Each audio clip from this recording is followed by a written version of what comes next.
ஒரு அருமையான தலைப்பு எனக்கு கொடுத்துருக்காங்க, குழந்தைகளும் சைக்காலஜியும் அப்படின்னு சொல்லி. மரியாதைக்குரிய தேவையான ஒரு தலைப்பாக இதை நான் பார்க்குறேன். ஏன்னா இன்றைக்கு குழந்தை வளர்ப்பு அப்படிங்கிறது ரொம்ப கடினமான ஒரு விஷயம் ஆயிடுச்சு. It's not joke. எங்க குழந்தை வளர்ப்பு சிக்கலாக மாறுது அப்படின்னு சொன்னா, குழந்தைகள் நம்ம பேச்சை கேட்கும் போதும் நம்ம பேச்சை கேட்காம இருக்கும் போதும் இல்லை, அவங்களா யோசிக்கும் போது. நான் சொல்றது சரிதானே? உங்க குழந்தை உங்க பேச்சை கேட்கும் போது பிரச்சனை இல்லை, பேச்சை கேட்கலைனாலும் பிரச்சனை இல்லை, எப்படியாவது பண்ணி பேச்சை கேட்க வச்சிடலாம். அதுவா யோசிச்சு ஒன்று செய்துன்னு பாருங்க, அப்பதான் நமக்கு பிரச்சனை. குழந்தைகள் எந்த நிலையில் குழந்தை அப்படிங்கிற தன்மையிலிருந்து மாறுறாங்க அப்படிங்கிறத முதல்ல எங்க பெற்றோர்கள் புரிஞ்சுக்கணும். ஒரு குழந்தை 5 வயசுல காட்டும் தான் யாரு அப்படிங்கிறத. நம்ம என்ன நினைக்கிறோம், ஒரு குழந்தையினுடைய எதிர்காலம்ங்கிறது 10th ரிசல்ட்ல இருக்கு, 12th ரிசல்ட்ல இருக்கு அப்படின்னு நினைக்கிறோம். அதெல்லாம் கிடையாது. 4 வயசுல அந்த குழந்தையினுடைய மூளைத்திறன் முடிவு செய்கிறது அந்த குழந்தை என்னவாக இந்த உலகத்தில் வளரப்போகிறது அப்படின்னு. ஆனா இன்னைக்கு என்ன நடக்குது, கொண்டு வந்து ஸ்கூல்ல விட்டுறாங்க 3 வயசுல. சில பேர்லாம் 2.5 வயசுல ஏமாத்தி கொண்டு வந்து ஸ்கூல்ல விட்டுறாங்க. இன்னைக்கு பெற்றோர்கள் என்ன நினைக்கிறாங்க அப்படின்னு சொன்னா, மற்ற குழந்தைகளை போல என்னுடைய குழந்தை பாதுகாப்பாக இருக்கணும் அப்படின்னு நினைக்கிறாங்களே ஒழிய, அந்த குழந்தை இடத்துல என்ன திறமை இருக்கு அப்படிங்கிறத பார்க்கறதுக்கு மறந்துடுறாங்க. இன்றைக்கு பிள்ளை வளர்ப்புங்கிறது மிக கடினமாக போனதுக்கு காரணம் என்ன, ஒரு வீட்டில் ஒரு அப்பா 10 வயசு பையனை மிகச்சிறப்பாக வளர்க்குறார், எந்த பிரச்சனையும் இல்லை. சின்ன வயசுல இருந்து ஒரு 7 வயசுல இருந்தே நல்ல நல்ல விஷயங்களை சொல்லி கொடுக்குறார். கீழ்ப்படிதல்னா என்ன, பெரியவர்களுக்கு மதிப்பு கொடுக்கறதுனா வேலை செய்து, நான் ஒன்று மாற்றி சொன்னால், நான் ஒன்று சொன்னேன் நீ மாற்றி செய்யணும்னு முடிவு பண்ணிட்டேன், நான் மாற்றியே சொல்கிறேன். தண்ணியை கொட்டி வை, மெத்தி கொண்டு வந்து கொடுக்குறான். மாட்டுக்கு தீனி வைக்காத, தீனியை வைக்கிறான். துணியை களைச்சு போடு, மடிச்சு வைக்கிறான். இப்போ பையன் உஷாராகிறான், மறுபடியும் வேலை வாங்குறாரு. ஆஹா, இந்த தடவை நீ வேற மாதிரி போகணும், தண்ணியை மெத்திட்டு வா, மெத்தி கொடுக்குறான். அவனோட சைக்காலஜி மறுபடியும் மாறுறான். மாட்டுக்கு தீனி வை, வைக்க மாட்டேங்கிறான். துணியை மடிச்சு வை, இப்போ களைச்சு போடுறான்.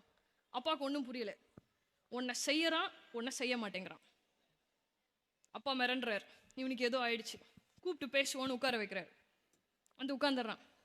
அப்பா பக்கத்தில் உட்காந்தோடனே முடிவு பண்ணிட்டான், இவன் ஜெயிச்சிட்டான் அப்படின்னு சொல்லி. ஏன்னா அன்னைக்கு குழந்தைகளை வழிகெடுக்கக்கூடிய ஃபேக்டர்ஸ் ரொம்ப கம்மியா இருந்தது.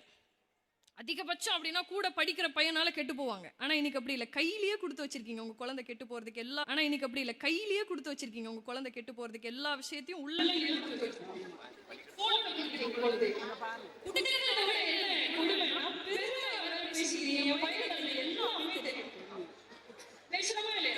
எல்லாமே எனக்கு தெரியாது கூட அவங்க சொல்லி கொடுப்பாங்க. 1973 ஏப்ரல் 3 கண்டுபிடிக்கிறாங்க செல்போன். அமெரிக்காவில் மார்ட்டின் கூப்பர் கண்டுபிடிக்கிறார். எவ்வளவு 2 kg கண்டுபிடிக்கிறார் போனை. கிட்டத்தட்ட 50 வருஷத்துக்கு போன, கிட்டத்தட்ட 50 வருஷத்துக்கு முன்னாடி 2 கிலோ ஒரு போனினுடைய எடை.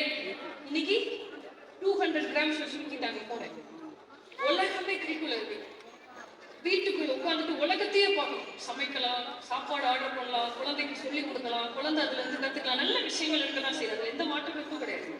ஆனா நல்ல விஷயங்களை விட கெட்ட விஷயங்கள் அதிகமாக இருக்கிறதோ அப்படின்னு நமக்கு அது தோண வைக்கும். ஏன்னா ஒரு வரையறை ஒன்று இருக்கா இல்லையா, எல்லாத்துக்குமே வரல. பார்க்கறதுக்கு இறைவன் ஒரு லிமிட்டை வச்சிருக்கான். இவ்வளவு தூரம் தான் அவனால பார்க்கணும். உலகத்துல இருக்கிற எல்லா விஷயங்களையும் இருந்து நம்மளால பார்க்கணும். இவ்வளவு தூரம் தான் அவனால பார்க்கணும். உலகத்துல இருக்கிற எல்லா விஷயங்களையும் இருந்து நம்மளால பார்க்க முடியாது. கேட்கிறதுக்கு ஒரு எல்லையை இறைவன் வச்சிருக்கான்.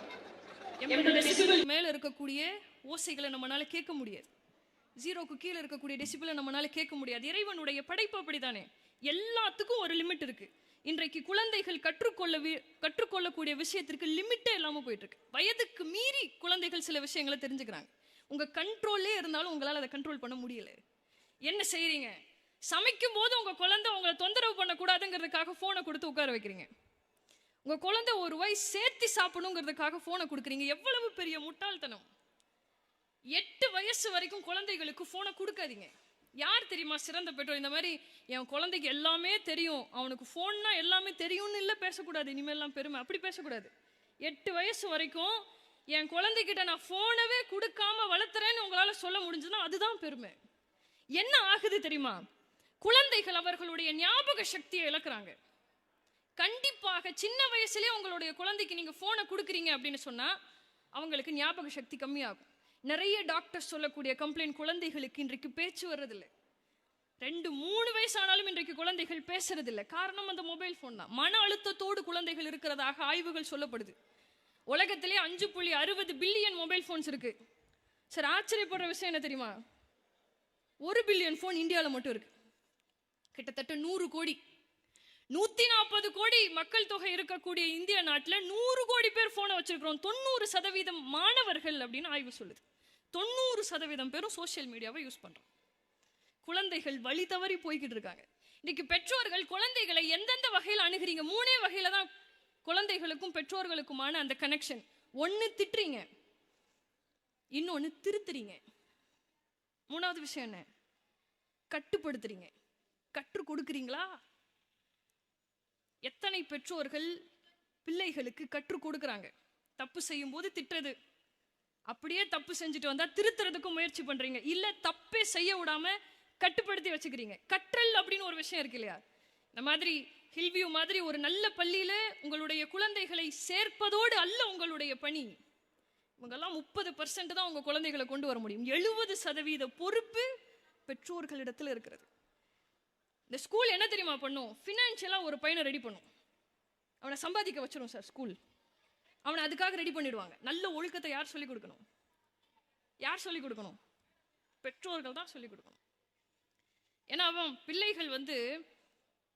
பிள்ளைகள் படிக்கக்கூடிய முதல் புத்தகமே பெற்றோர்கள் தான். அவங்க அட்வைஸை கேட்கறதுக்கு விரும்புறதில்ல, அவங்க உங்களை பின்பற்றுறதுக்கு விரும்புறாங்க. நீங்க கவனிச்சுக்கிறீங்களா? உங்க குழந்தை உங்களை மாதிரியே செய்யும். நீங்க நடக்கிற மாதிரி அது நடந்து காட்டும். சின்ன வயசுல நீங்க என்னென்ன பண்றீங்களோ அப்படியே அதை இமிட்டேட் பண்ணி காட்டும். குழந்தைகள் அறிவுரைகளை கேட்பதற்கு அவர்கள் விரும்புவதே இல்லை, உங்களை பின்பற்றுறதுக்கு நினைக்கிறாங்க.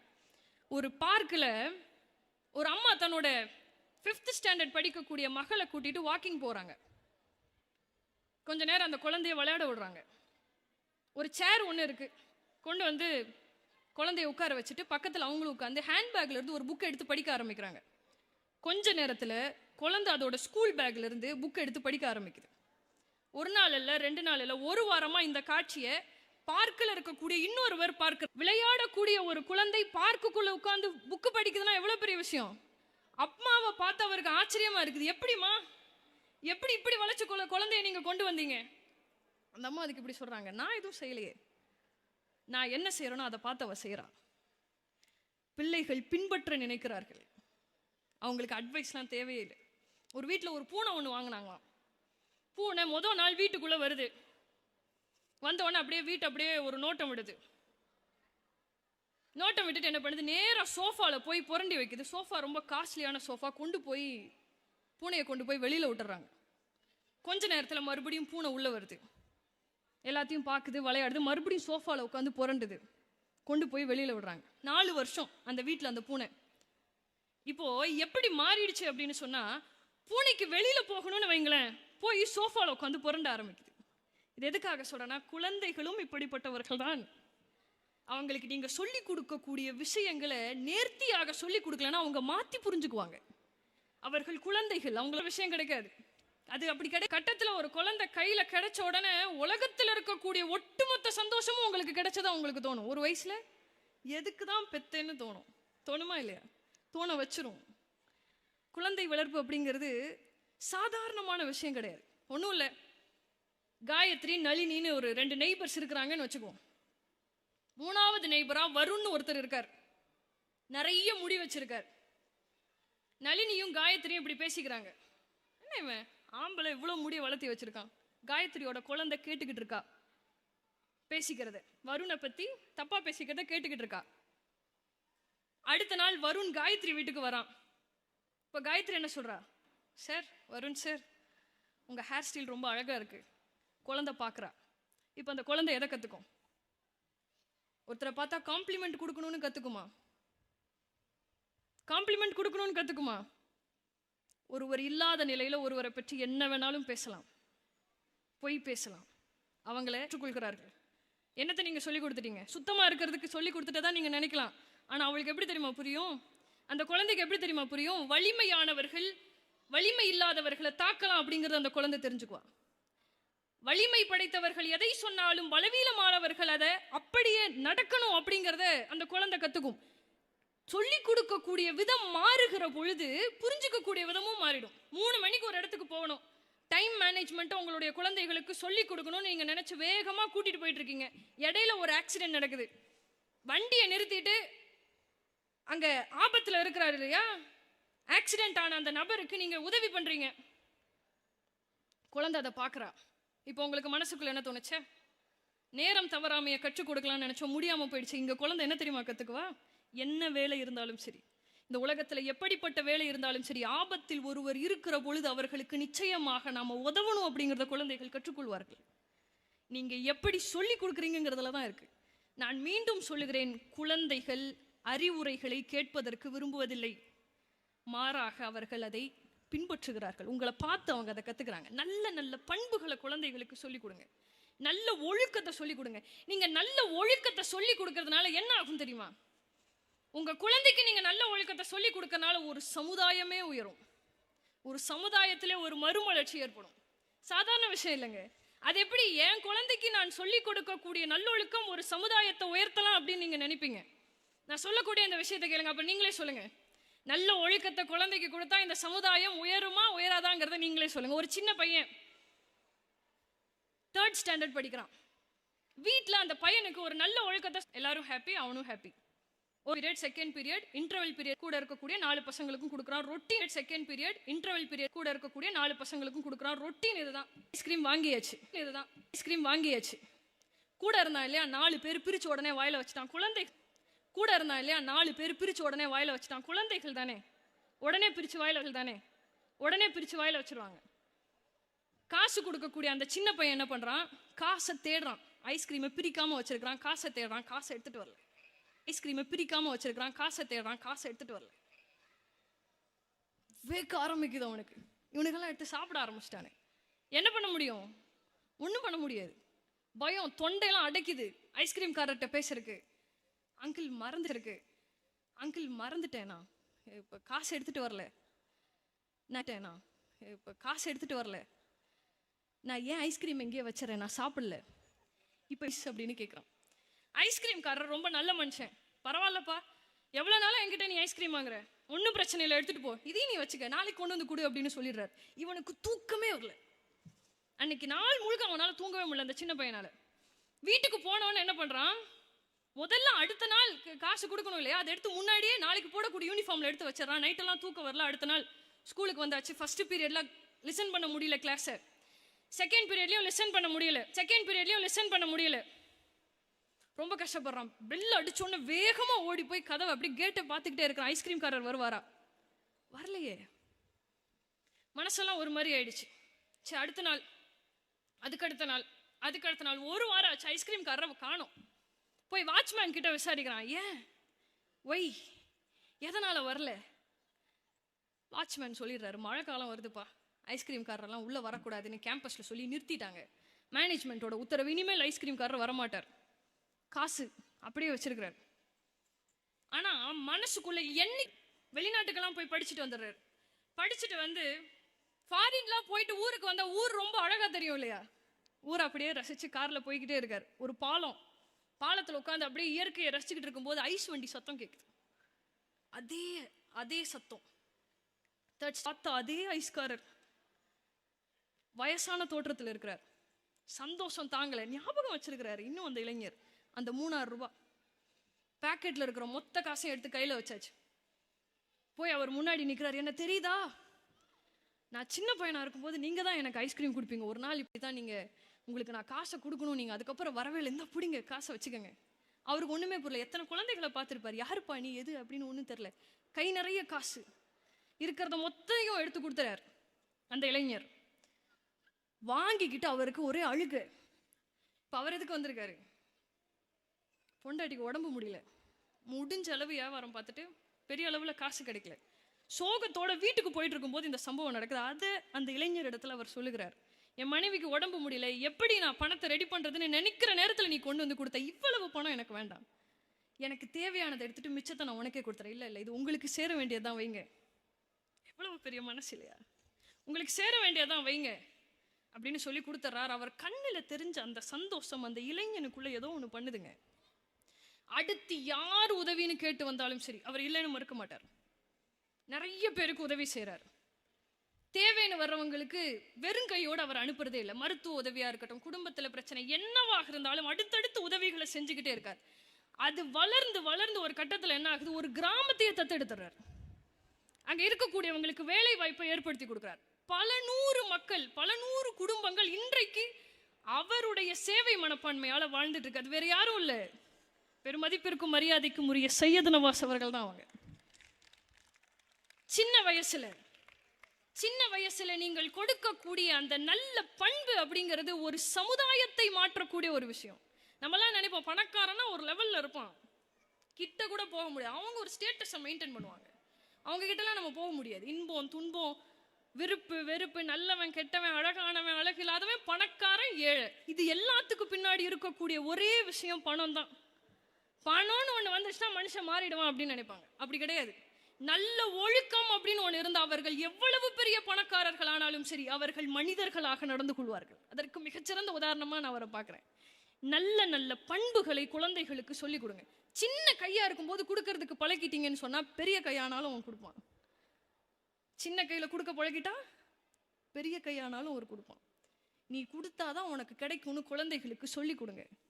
வாழ்க்கையினுடைய உண்மையான அர்த்தம் அடுத்தவர்களுக்கு உதவி செய்வதில் இருக்கிறதுன்னு குழந்தைகளுக்கு சொல்லிக் கொடுங்க.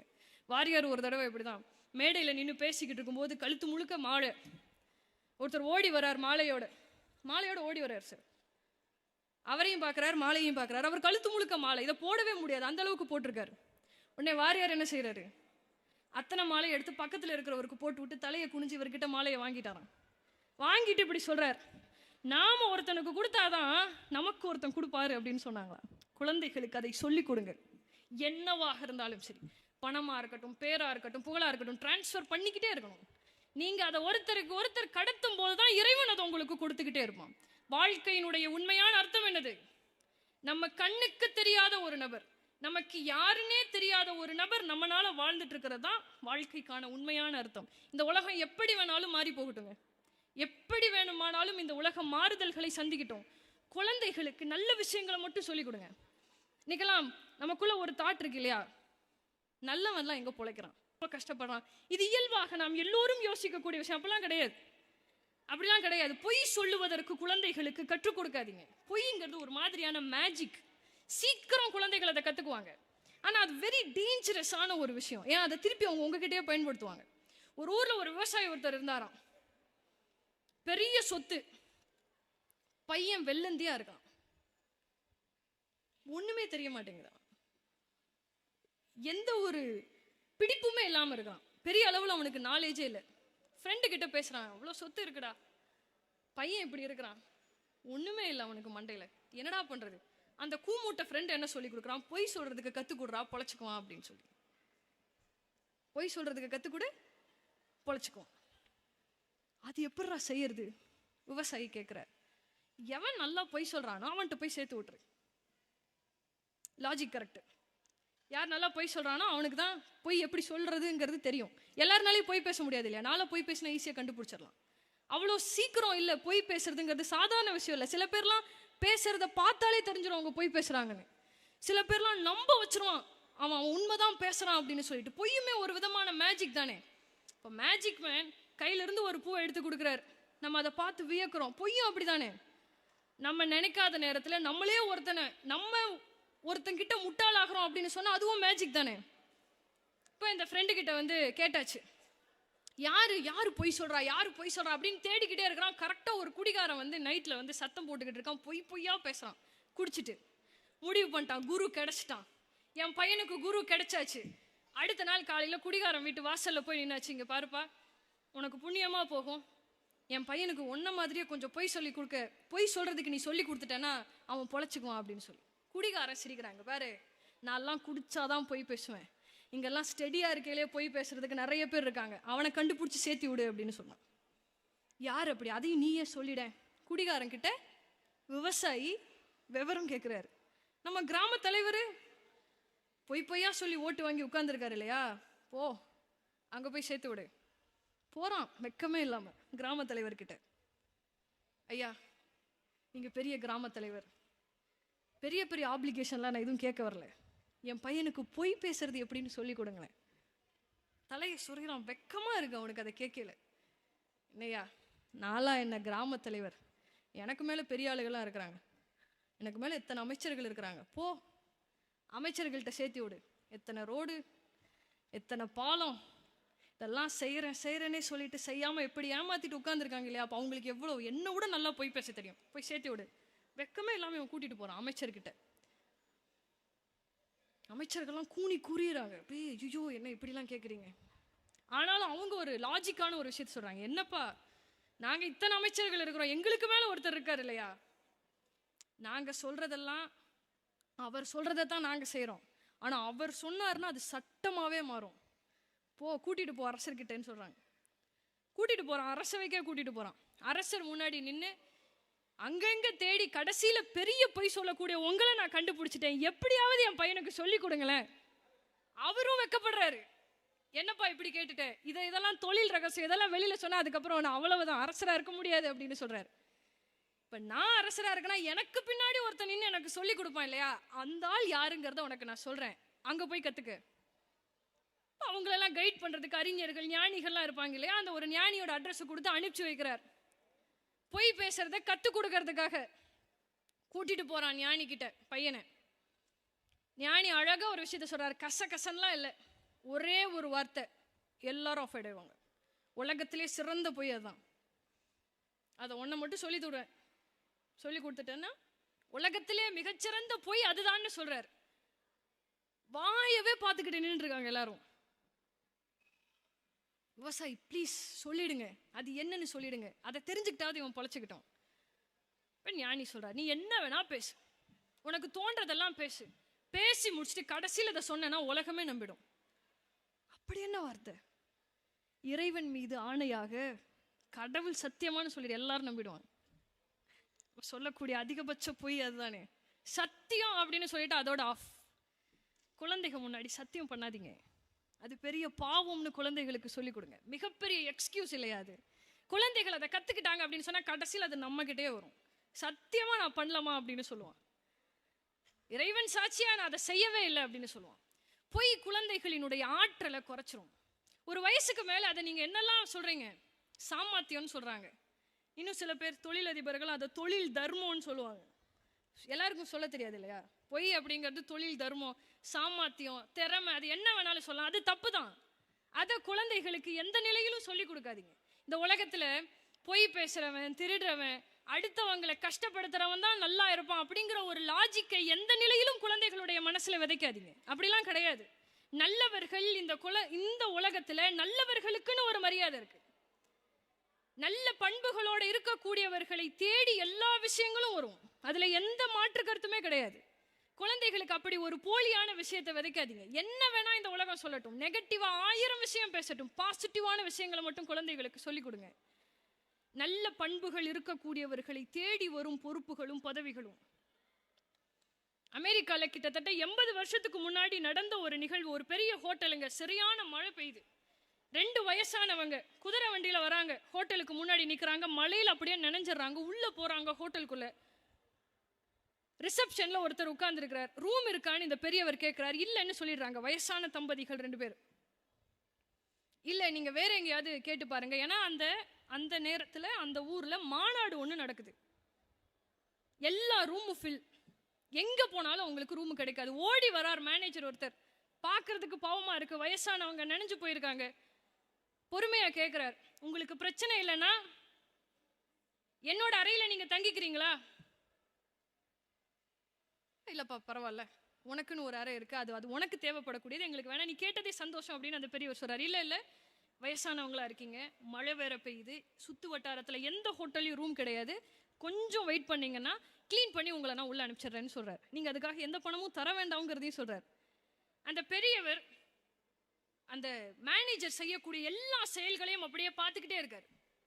பொறுமையா அங்க இருக்கக்கூடிய ஊழியர்கள் கிட்ட அவர் வேலை வாங்குறாரு. உள்ள அனுப்பிச்சாச்சு, நல்ல அவங்க தங்கிட்டாங்க. இவர் எங்க படுத்திருக்காரு அப்படின்னு சொன்னா ரிசப்ஷன்ல சோஃபா இருக்கும் இல்லையா, அந்த இடத்துல படுத்து தூங்குறாரு. யாரு? அந்த ஹோட்டலினுடைய மேனேஜர். அடுத்த நாள் எந்திரிச்சாச்சு, பெரியவர் ரொம்ப நன்றி சொல்றார். மேனேஜரை கூப்பிட்டு, நான் ஒரு ஹோட்டல் கட்டலான்னு இருக்கேன், அப்போ வந்து உன்னை நான் சந்திக்கிறேன் அப்படின்னு சொல்லிட்டு போயிடுறாரு. இவர் சிரிக்கிறார். வயசானவருங்க அவரு, ஏதோ பெரியவர் நல்ல விஷயம் சொல்றாரு அப்படின்னு சொல்லிட்டு ஒரு 2 நாள் அந்த விஷயத்தை மறந்துடுறாரு. சரியா 2.5 வருஷம் இவருக்கு ஒரு போஸ்ட் ஒன்று வருது. உள்ளக்குள்ள ஒரு ட்ரெயின் டிக்கெட் நியூயார்க்கு வர சொல்லி, நியூயார்க்கு அந்த ட்ரெயின் டிக்கெட்டை வச்சுட்டு போயிட்டாரு. ரயில்வே ஸ்டேஷன்ல 8 பேர் வெயிட் பண்ணிக்கிட்டு இருக்காங்க அவரை கூப்பிட்டு போறதுக்காக. கூப்பிட்டு போனா நியூயார்க் நகரத்துல 12 மாடி கட்டடமா ஒரு பெரிய ஹோட்டல் ஒன்று இருக்கு. உள்ளக்குள்ள அன்னைக்கு போனார் இல்லையா அந்த வயசானவர், அவர் உள்ளக்குள்ள நின்றுட்டு இருக்கார். போன உடனே கையை கொடுத்து அவரை வரவேற்று கையில் ஒரு ஆர்டர் ஒன்று கொடுக்குறார். அப்பாயின்மெண்ட் ஆர்டர், மேனேஜிங் டைரக்டர் அப்படின்னு அதில் போஸ்ட் போட்டிருக்கு. இவருக்கு ஒன்றுமே புரியல. பக்கத்தில் வந்து நின்று அந்த பெரியவர் சொல்லுகிறார், இந்த ஹோட்டல் எதுக்கு கட்டின தெரியுமா? எதுக்கு கட்டின தெரியுமா? இந்த ஹோட்டலில் உன்னை எம்டி ஆக்கணுங்கிறதுக்காகன்னு சொல்கிறார். நல்ல பண்புகளோட குழந்தைகளை வளர்த்தீங்க அப்படின்னு சொன்னால் அந்த பண்பிற்குன்னு ஒரு மதிப்பு இருக்குது. வெற்றியும் சாதனையும் புகழும் உங்களுடைய குழந்தைகளை தேடி வரும். ஆக அதில் நீங்கள் காம்ப்ரமைஸ் பண்ணாதீங்க. இப்படிலாம் இருக்கணும், தப்பு பண்ணிக்கலாம், அதெல்லாம் எந்த கட்டத்திலையும் குழந்தைகளுக்கு அப்படி ஒரு விஷயத்தை சொல்லிக் கொடுக்காதீங்க. சைக்காலஜி அப்படின்னு எனக்கு தலைப்பு கொடுத்ததுனால நான் அதை சொல்கிறேன். நிறைய பெற்றோர்கள் காம்ப்ளிகேட் பண்ணிக்கிறீங்க உங்களுடைய குழந்தைகளுடைய எதிர்காலத்தை பற்றி. 5 வயசில் ஒரு குழந்தை ஆக்டிவாக இருக்கும்போது அது விளையாட்டில் தான் யாருன்னு காட்டுதுன்னு வைங்க. உடனே குழந்தைகளை பார்த்த உடனே பெற்றோர்கள் என்ன நினைக்கிறீங்க? எதுக்கு? படி, நீ படித்து முடிச்சு நல்லபடியாக எக்ஸாம்லாம் எழுதி ஒரு நல்ல காலேஜில் சீட்டு வாங்கிட்டு ஒரு நல்ல வேலை வாங்கிட்டு அப்புறம் நீ விளையாடு, அப்புறம் நீ என்ன வேணாலும் பண்ணு. இது பெற்றோர்கள் சொல்லக்கூடிய விஷயம். எவ்வளவு முரண்பாடான விஷயம். இதை கொஞ்சம் நீங்கள் யோசிச்சு பார்க்கணுமா இல்லையா? 5 வயசுல ஒரு குழந்தைக்கு பயம்னா என்னன்னே தெரியாது. அந்த வயசுல வாழ்க்கையில் நான் இதுவாக போகிறேன்னு ஒரு குறிக்கோளோடு அது வந்து உங்க முன்னாடி நிற்கும் போது, இப்போ வேண்டாம் நீ 25 வயசுல பாருன்னு சொன்னா 25 வயசுல அவனுக்கு விளையாட்டுனா பிடிக்காம கூட போகலாம். திறமை அப்படிங்கிறது எல்லோருக்குள்ளேயும் இருக்கக்கூடிய விஷயமாக இருந்தாலும் லட்சத்துல ஒருத்தர் தான் திறமைசாலியாக இந்த உலகத்தில் அடையாளம் காட்டப்படுறாங்க. அது எப்படி நடக்குதுன்னு யோசிச்சு பார்த்துருக்கீங்களா? அங்கே பெற்றோர்களுடைய ஆதரவு இருந்தால் மட்டும்தான் அது நடக்கும். இன்னைக்கு இருக்கக்கூடிய பெற்றோர்கள் என்ன நினைக்கிறீங்க? ஒரு கிராஜுவேஷன் முக்கியம் அப்படின்னு நினைக்கிறீங்கன்னா அதுல எந்த மாற்று கருத்தும் கிடையாது. அஃப்கோர்ஸ் ஒரு டிகிரி முக்கியம். கண்டிப்பா பிள்ளைகளுக்கு எஜுகேஷன்ங்கிறது ஒன்று வேணும். அறிவு அப்படிங்கிறது முக்கியம், திறமையும் முக்கியம்தான். நீங்க என்ன நினைக்கிறீங்க? டிகிரி வச்சிருந்தாதான் இந்த உலகத்துல சம்பாதிக்க முடியும்? அப்பெல்லாம் கிடையாது. கோடி கணக்கில் இருக்கிறான் டிகிரி வச்சவன் இந்த உலகத்துல. திறமைசாலிகள் அப்படி இல்லை, லட்சத்துல ஒருத்தர் தான். இந்த டிகிரி வச்சிருக்கான் பாருங்க, அவனை விட திறமைசாலிலாம் நல்லா தான் இங்க சம்பாரிச்சுக்கிட்டு இருக்கான். இருக்கானா இல்லையா? ஒரு நடன கலைஞன் ஒரு கிராஜுவேட்டோட நல்லா தான் சம்பாதிக்கிறான். ஒரு பாடகன் ஒரு கிராஜுவேட்டோட இங்க நல்லா தான் சம்பாதிக்கிறான். ஒரு ஓவிய கலைஞன் கிராஜுவேட்டோட நல்லா தான் சம்பாதிக்கிறான். ஒரு பேச்சாளர் கிராஜுவேட்டோட நல்லா தான் சம்பாதிக்கிறாங்க.